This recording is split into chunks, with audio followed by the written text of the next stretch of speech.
안녕하세요. 섭쌤입니다. 오늘은 지각과 생명체를 구성하는 물질에 대해서 한번 배워보도록 하겠습니다. 우리가 그 앞에선 그동안 뭘 배워왔냐면 빅뱅 우주론을 배웠고요. 빅뱅 우주론부터 그 다음에 이제 별의 탄생과 진화, 그 다음에 수많은 별들이 아니라 우리들의 태양계와 지구의 형성 과정에 대해서 배웠는데 예전에도 선생님이 한번 이야기한 적은 있을 거예요. 뭐라고 이야기했냐면 우리는 빅뱅 우주론을 배우는 이유가 우주라고 하는 게 어떻게 생겨났는지에 대해서도 궁금한 게 맞습니다. 우주가 어떻게 만들어졌고 지금 우리는 어떻게 있는 거지? 근데 그런 것보다는 이 1단원에서 주된 내용은 우리 지구에 있는 이 원소들이에요. 이 물질들, 여기 있는 책상들 혹은 이 보드마카, 칠판, 벽, 건물, 이런 것들을 구성하는 원소들이 과연 어떻게 만들어졌을까에 대해서가 여기서 배우는 주된 내용입니다. 그래서 태양계, 지구까지 배워서 우리가 이 세 가지에서 뭘 배웠냐면 빅뱅 우주론에서는 수소와 헬륨까지의 원소들만을 만들고요. 그 다음에 별의 탄생과 진화, 이러한 과정에서 헬륨보다 무거운 원소들이고 우라늄까지의 원소들이 만들어진다라고 하는 걸 배웠고, 여기에서 행성 상성은, 그 다음에 초신성 폭발로 인해 형성된 원소들이 우주 전역으로 뿔뿔이 흩어지게 되고, 그러한 흩어진 원소들이 다시 모여서 하나의 별을 만드는 과정에서 우리 태양계에 이 수많은 원소들이 존재할 수가 있었다에 대해서 원소에 대해서는 배웠고, 그 다음에 이렇게 형성된 원소들끼리 주기성이 있다, 이러한 특징들도 배웠지만, 이러한 원소들이 합쳐져서 화학 결합이라고 하는 걸 형성을 한다라고 했고요. 이러한 화학 결합을 통해서 다양한 화합물들을 만들었습니다. 그게 그 전까지 우리가 배웠던 내용이라고 하면, 그럼 원소들이 어디서 어떻게 만들어졌고, 그 다음에 어떻게 결합을 해서 다양한 물질들이 만들어지는지까지 배웠어요. 그러면 이제 본격적으로 우리가 이번 단원부터 해서는 뭐를 배우는 거냐면, 그러면 우리 지구에 있는 지각 그리고 생명체를 구성하는 물질들은 어떤 애들이 있고 과연 어떻게 형성이 되었을까, 그리고 왜 이런 물질들로 우리 이 지각과 생명체를 구성하고 있을까에 대해서 배우는 겁니다. 그래서 처음에 이제 지각과 생명체를 구성하는 원소들을 먼저 한번 살펴볼게요. 그럼 지각을 구성하는 원소는 우리가 지각의 8대 구성 원소라고 부릅니다. 영어로는 O, C, R, 페, 카, 나, 크, 마라고 하고요. OCRP 카나크마. 한글로는 보통 외울 때 우리가 산규, 알철, 칼, 칼마라고 부릅니다. 지각의 8대 구성 원소. 그 다음에 생명체를 구성하는 원소에서는 뭐가 제일 많냐면은, 일단 물질로 따져보면 물이 제일 많아요. 물, 그 다음에 단백질, 그 다음에 지방, 그 다음 핵산, 이러한 순서대로 많습니다. 그래서 우리 몸에 들어있는 원소들로 보면요, 산소, 그 다음 탄소, 그 다음 수소, 그 다음 질소, 이러한 순서대로 우리 몸을 구성하는 애들이 많아요. 여기서 보시면 그 지각을 구성하는 원소하고요, 생명체를 구성하는 원소가 조금은 다릅니다. 맨 앞에 산소는 똑같지만 지각을 구성하는 애들은 규소, 알루미늄, 철, 칼슘, 나트륨, 칼륨, 마그네슘 같은 규소를 제외한 이런 금속 원소들을 많이 포함하고 있는 반면에 생명체를 구성하는 물질에서 산소는 똑같으나 탄소, 수소, 질소처럼 이러한 비금속 원소들로 주로 이루어져 있죠. 그럼 왜 그런지에 대해서 오늘은 지각에 대해서 좀 자세하게 한번 살펴보는 시간을 가질 거예요. 그럼 지각을 보면 책에 있는 도너츠처럼 되어 있는 도표를 좀 보시면 됩니다. 여기에서 다른 것보다 산소와 규소가 어마어마하게 많이 있다라는 걸 알 수가 있어요. 산소와 규소가. 뭐 알루미늄부터 마그네슘까지도 당연히 많이 있기는 하지만 주로 있는 원소는 산소와 규소입니다. 그럼 왜 산소와 규소가 이렇게 있고 그 다음에 왜 얘네들은 조금밖에 없는지에 대해서 한번 살펴볼게요. 여기 넘어와서 일단 산소와 규소의 특징을 각각 좀 보면 좋을 것 같은데 책에는 산소의 특징은 잘 나와 있지 않습니다. 근데 우리가 과학을 하면 산소를 되게 많이 보기 때문에 산소라고 하는 애를 보면요, 산소는 16쪽 2주기에 있는 원소입니다. 그래서 뭐 얘는 뭐 족과 주기 때문에 뭔가 그렇게 된다까지의 내용까지는 나오지 않지만 산소의 특징은요, 얘는 반응성이 엄청나게 커요. 반응성이 엄청나게 큽니다. 이게 무슨 말이냐면 얘는 가만히 있질 못해요. 혼자 있지 못하고 다른 원소들과 다른 물질들과 무조건적으로 결합을 하려고 합니다. 그래서 산소가 지각이든 생명체든 많을 수밖에 없는 거예요. 지구상에 존재하는 산소가 이만큼 있다라고 했을 때 그냥 산소로 이렇게 되어 있는 게 아니라 막 이곳저곳 다른 여러 가지 애들이랑 결합을 한단 말이야. 결합을. 그러니까 어느 물질을 보더라도 그 안에 산소가 포함되어 있을 경우가 많습니다. 그래서 산소가 많은 거예요. 그래서 우리 산소라고 하는 애는 반응성이 매우 큰 원소구나 라고 생각을 해주시면 되고, 그다음 본격적으로 규소라고 하는 애를 보면요, 규소는 몇 주기 몇 쪽이죠? 3주기에 14족 원소입니다. 여기서 3주기라고 하는 특징보다는 14족이라고 하는 특징이 조금 더 여기에서는 중요한데, 14족이기 때문에 얘는 원자과 전자 혹은 최외곽 전자죠. 원자과 전자가 4개인 원소예요. 그렇죠? 우리 주기율표에서 배웠습니다. 그래서 4개인 원소로 되어 있어서 규소라고 하는 애는요, 원자과 전자가 4개고요. 또 14족, 3주기 14족에 위치하고 있기 때문에 얘는 비금속 원소입니다. 그래서 다른 원소들과 결합을 하는데 얘는 최대 4개의 고무결합을 형성할 수가 있어요. 근데 지각을 구성하는 8대 구성 원소가 산소랑 규소라고 했는데, 산소랑 규소라고 했는데 얘가 엄청나게 많다. 그 이유는 얘네 둘이 결합을 형성합니다. 그래서 기본 단위가 될 거예요. 지각을 구성하는 물질의 기본 단위는 우리 규산형 광물 중에서 규산형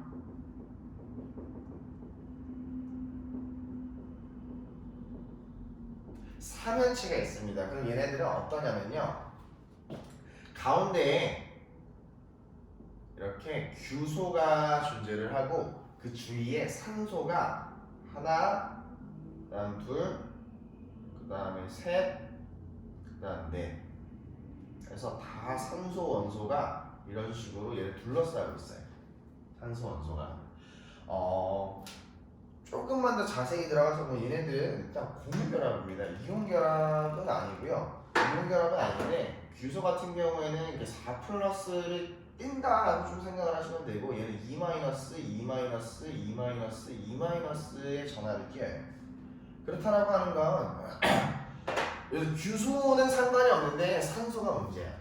선생님이 몸의 규소라고 하겠습니다. 그 다음에 여기 선생님한테 달려있는 두 팔과 두 다리를 산소라고 했을 때 산소, 팔과 팔 그리고 다리와 다리가 서로 음전하를 띄고 있어. 그럼 음전하를 띄고 있다는 얘기는 얘네가 어떻게 하고 싶은 거냐면 서로 붙어있고 싶어, 서로 떨어져 있고 싶어.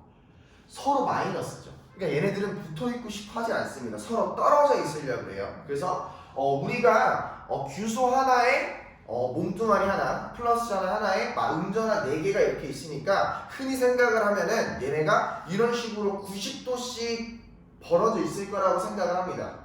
왜? 가장 멀리 떨어져 있고 싶으니까. 한 120도 되면 더 먼 거 아니에요? 얘네가 멀어지면 얘 팔하고 다리가 붙어버려. 그래서 안 돼요. 그래서 공평하게 90도씩 이라고 쉽게 생각을 할 수가 있는데 우리는 평면에 살지 않아요. 우리가 칠판, 종이는 평면이죠. 하지만 우리가 살고 있는 세상은 3차원 입체입니다. 그렇죠? 그래서 얘네가 가장 많이 떨어져 있으려면 어떻게 해야 되냐면 이렇게 90도인 떨어져 있는 이 상태에서 이 선생님 몸을 90도 이렇게 돌리면 돼. 그렇죠? 그러니까 90도씩 떨어져 있는 이 상태에서 선생님 몸을 90도로 돌리게 되면 여기에 있는 산소와 여기에 있는 산소들끼리가 서로 가장 멀리 떨어져 있는 상태가 됩니다. 그래서 선생님이 지금 칠판에 그린 것처럼 산소가 규소를 중심에 둔 채 산소가 4개의 꼭지점을 하고 있는 어떤 구조냐면 삼연체, 정삼연체 구조를 하고 있는 거예요. 그래서 정삼연체 구조구나 라고 생각을 하시면 되고요. 얘는 4 플러스 하나에 2 마이너스가 4개죠. 그래서 얘는 전체가 4 마이너스의 전하를 띱니다. 이것도 아주 중요한 성질이에요. 기본 단위는 이런 규산형 삼연체로 해서 지각을 구성할 건데 이러한 지각은 여기에 규산형 삼연체를 다 기본 단위로 해서 얘네들이 다양한 규산형 광물들로 이루어져 있습니다. 규산형 광물. 그럼 이러한 규산형 광물들이 왜 많냐? 왜 많냐? 첫 번째가 여기에서 선생님이랑 방금 했던 것처럼 산소랑 규소가 이러한 기본 단위를 만들어요. 기본 단위를 만들어서 엄청나게 많아요. 근데 얘네 많을 수 있는 이유가 첫 번째 이유를 보면요. 얘는 4-D죠. 규산형 삼연체가 운전하를 쪄줍니다. 그럼 뭐가 좋냐면 규산형 삼연체를 제외한 알루미늄, 철, 칼슘, 나트륨, 칼륨, 마그네슘은요 다 금속이에요. 즉 양이온을 띈다는 얘기죠. 이게 3 플러스 2 플러스 2 플러스 플러스 플러스 2 플러스. 그래서 얘가 4 마이너스를 띄는 것 자체는 그렇게 좋지는 않으나 얘네가 음전하를 띄기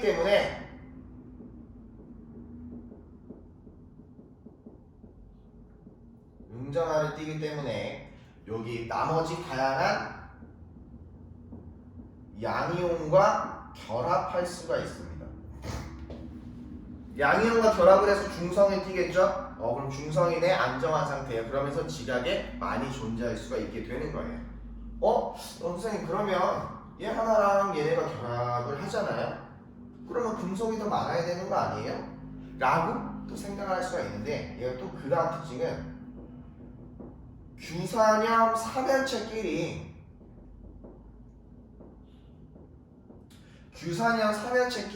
뭘 할 수가 있냐면 규산형 삼연체끼리 산소를 공유할 수가 있어요.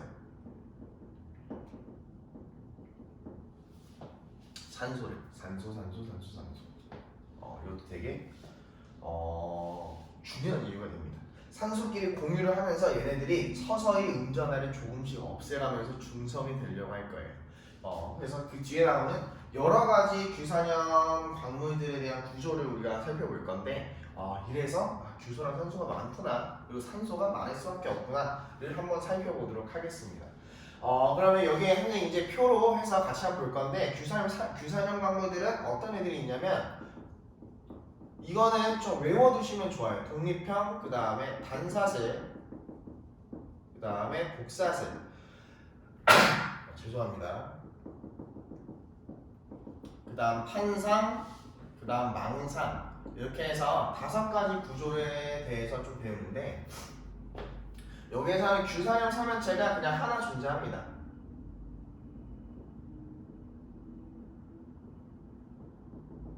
규산형 삼연체가 하나 존재하고요. 이 하나 존재하는 데다가 플러스 금속 원소가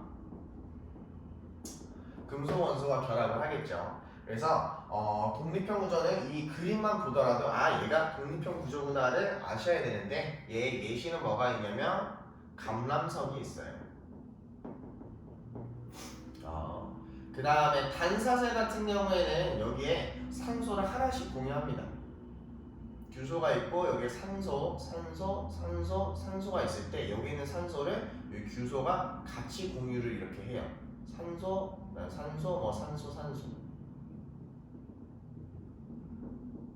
그다음 여기에도 똑같이 상수 하나를 공유해서 줄줄이 이어져 나가겠죠. 그래서 이런 식으로 그냥 그림으로 그려버리면 이렇게 뭐 이런 식으로 이런 식으로 쭉 이어져 있는 이런 구조로 되어 있습니다. 이런 애들에 대한 예시는 누가 있냐면 휘석이 있고요.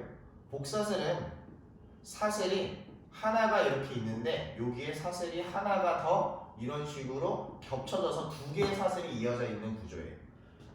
이런 걸 보고 우리 복사슬 구조라고 그러고 얘의 예시는 각성석이 있습니다. 판사는 하나의 판처럼 얇게 쫙 펼쳐져 있고요. 이때 예시는 흑음모가 있으며 망상의 망자는 금을 망자를 씁니다. 얘네가 엄청 빼곡하게 되어 있는 이때는 석영과 장석이 있어요. 그럼 여기서 얘네들은 일단 그림을 보고 얘는 무슨 형 구조야? 예시는 누가 있어? 를 반드시 외워주셔야 됩니다. 를 반드시 외워주셔야 돼요. 그림을 보고 선생님 그림을 좀 잘 못 그려서 책에 있는 그림이랑 학교 시험 문제는 비슷하게 나올 겁니다. 그래서 막 많이 변형되는 건 아니라서요. 여기서 보면요, 이제 여기에서 최소한 기본적으로 알아둬야 되는 건 뭐다? 그림을 보고 얘가 무슨 형 구조고 얘가 무슨 석인 예시가 있다를 첫 번째로 알아주셔야 하고, 그 다음에 이제 두 번째로 보시면 오른쪽으로 갈수록이요, 독립형은 산소를 공유를 안 하죠. 반사슬 갈수록 공유를 하나 합니다. 복사슬은요 위에까지 한 번 더 해요. 판상도 넓게 공유를 하고 망상도 빼곡하게 공유를 합니다. 오른쪽으로 갈수록 공유 산소수는 증가합니다. 그쵸? 오른쪽으로 갈수록. 그다음 하나 더. 여기에서 그 광물에 대한 성질에 그 깨짐이라고 하는 게 있고 쪼개짐이라고 하는 게 있어요. 내가 망치 갖다가 얘를 딱 쳤을 때 예를 들어 유리, 여기 있는 석영의 예시는 유리가 있습니다. 유리를 우리가 선생님이 망치로 이렇게 내려쳤어요. 그럼 조각이 산산조각이 나겠죠, 말 그대로. 근데 그때 얘네들의 모양이 일정하지 않습니다. 어떤 거는 커다란 거, 어떤 거는 막 뾰족한 거, 어떤 거는 뭉퉁한 거. 이런 식으로 되는 걸 우리는 깨짐이라고 하고요. 반면에 흑음모 같은 판상 물질은요, 얘가 책상이 있어. 책상을 선생님이 얘를 얇은 판을 이렇게 쌓아둔 거예요. 그럼 선생님 망치로 탁 내려치잖아요. 그러면 이 판이 깨지는 게 아니라 판과 판끼리 이렇게 싹 밀려납니다. 판과 판끼리. 그래서 판의 모양을 유지한 채로 얘네가 이렇게 딱 깨져요. 우린 이런 걸 일정한 모양으로 깨지는 걸 보고 쪼개짐이라고 합니다. 그럼 깨짐과 쪼개짐의 특징을 한번 보면요, 독립형 구조는요, 그냥 알갱이 규사를 사면서 알갱이가 모여 있는 거야. 그래서 얘는 일정한 모양을 갖지 않아요. 얘는 깨짐입니다. 마찬가지 망상도 마찬가지로 깨짐이에요.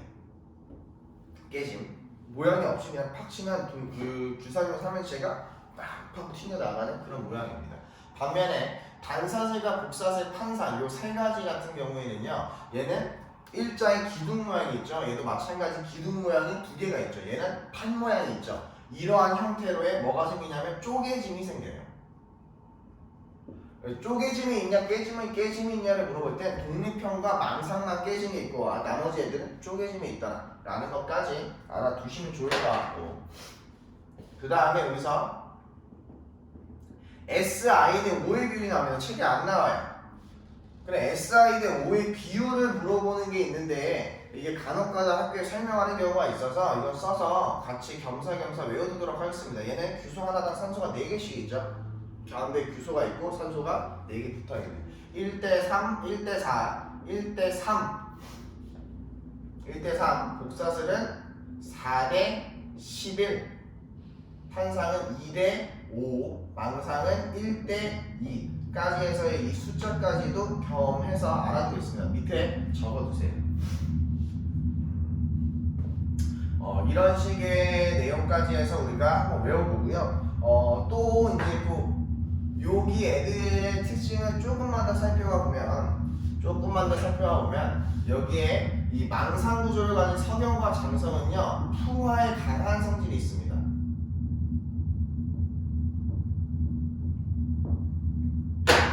풍화에 되게 강해요. 얘네들끼리 엄청나게 빽빽하게 결합을 하고 있기 때문에 얘네들은 뭐 화학적 풍화라든지 물리적 풍화라고 하든지 성질이 바뀌거나 뭐 깨지거나 이런 거에 되게 강하게 잘 견딥니다. 그리고 또 하나의 특징이 여기에서 석영 같은 경우에는요, 석영 같은 경우에는 온리 뭘로만 이루어져 있냐면 규소와 산소로만 이루어져 있는 애고요. 장성은 규소랑 산소에다가 다른 금속 원소가 결합이 되어 있는 형태의 구조로 되어 있습니다. 여기까지 아시겠죠? 일단 여기까지가 지각을 구성하는 물질은 과연 어떻게 되어 있을까에 대한 내용이었는데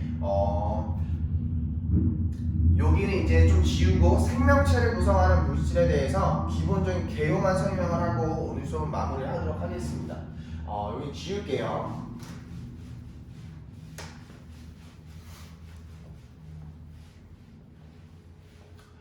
좀 아까까지는 그 지각을 구성하는 물질이 규산형 광물로 되어 있고 산소 규소에 대해서 엄청나게 많이 배웠습니다. 근데 반면에 여기 보시면 생명체는 우리 몸에 일단 규소가 없어요. 산소가 많은 거 이해가. 왜? 산소는 선생님 뭐라 그랬지? 뭐가 크다? 반응성이 너무 크다. 근데 여기는 규소가 있고 여기는 탄소가 있어. 왜 그러지? 하지만 얘는 좀 공통점이 있어. 어떤 공통점이 있느냐? 규소와 탄소를 비교해보면요, 얘는 주기로 보면은 얘는 3주기예요. 그다음 얘는 2주기입니다. 좀 다르죠? 근데 반면에 족을 보면요, 얘도 14족이고요, 얘도 14족이에요. 그렇다라고 하는 얘기는 얘도 14족이고 얘도 14족이래. 그럼 둘 다 뭐가 같다? 원자과 전자수가 같아요. 몇 개로 갔냐면 4개로 갔습니다. 4개. 그쵸? 원자과 전자수가 4개로 똑같아요. 원자과 전자수가 4개로 똑같은데 이 중에서 3주기에 있는 규소는 지각을 많이 구성하고 있고 탄소는 생명체를 많이 구성하는구나 라고 생각을 하시면 되고요. 그럼 이 탄소라고 하는 애는 우리가 생명체를 구성하는 물질을 하려면 탄소화합물이라고 하는 애를 좀 아셔야 돼요. 탄소화합물. 탄소화합물이라는 애는 탄소를 기준으로 해서 다른 원소들이 결합이 되어 있는 거예요. 탄소를 기준으로 해서, 기준 골격으로도 합니다. 탄소가 쫙 있는 상태에서 여기에 수소가 들어가기도 하고 산소가 들어가기도 하고 황도 들어가기도 해요. 그럼 이렇게 탄소화합물이라고 하는 게 왜 이렇게 탄소거리냐? 그 특징은 탄소한테 있겠죠. 이 이유는요, 탄소의 최외곽 전자가 원자과 전자랑 같은 말이죠. 최외곽 전자가 4개라서 최대 4개의 공유 결합을 할 수가 있습니다. 4개. 그 다음 두 번째 특징은 얘가 이거는 학교에서는 설명을 안 할 수도 있어요. 조금 위의 학령 개념이긴 한데 그 공유 전자쌍을 끌어당기는 힘이 강합니다.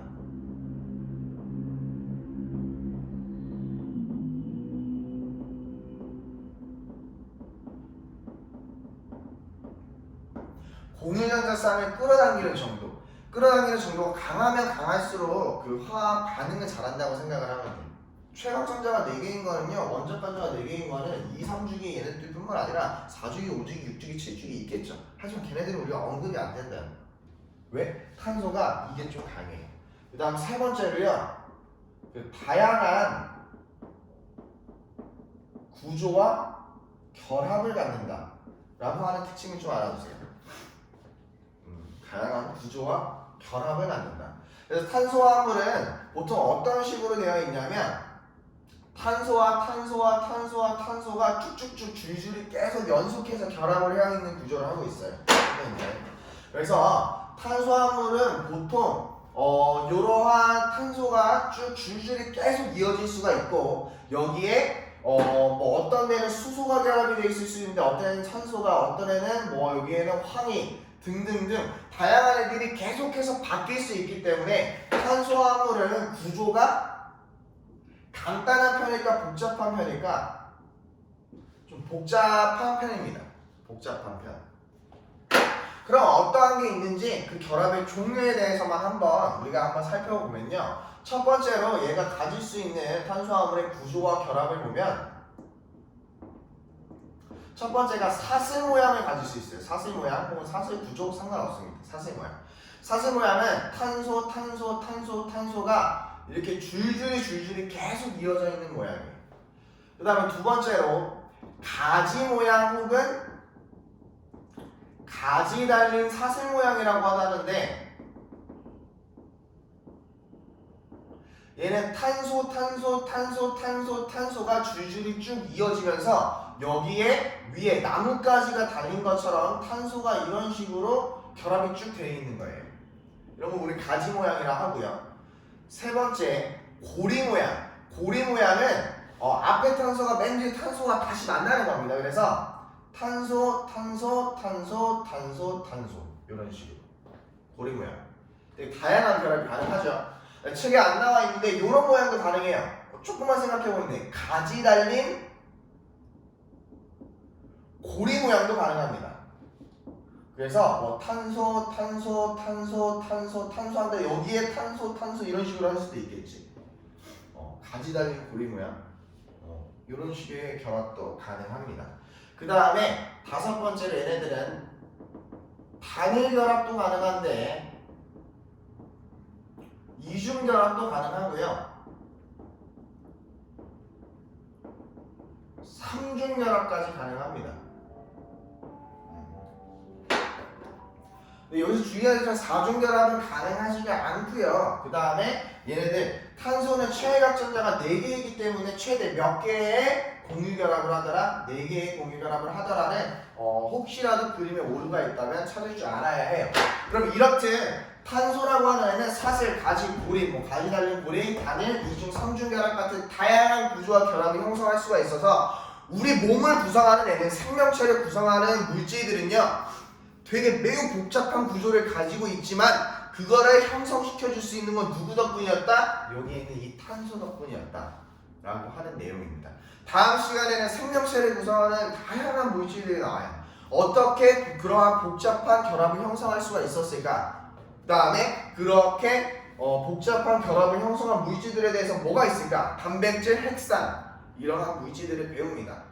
그래서 보통 그 뒤에 따르는 생명 시스템을 하기 전에도 핵산에 대해서 배우고 넘어가는 학교가 많아서 다음 시간에는 이 생명체를 구성하는 물질에 대해서 조금 더 자세하게 다뤄보도록 하겠습니다.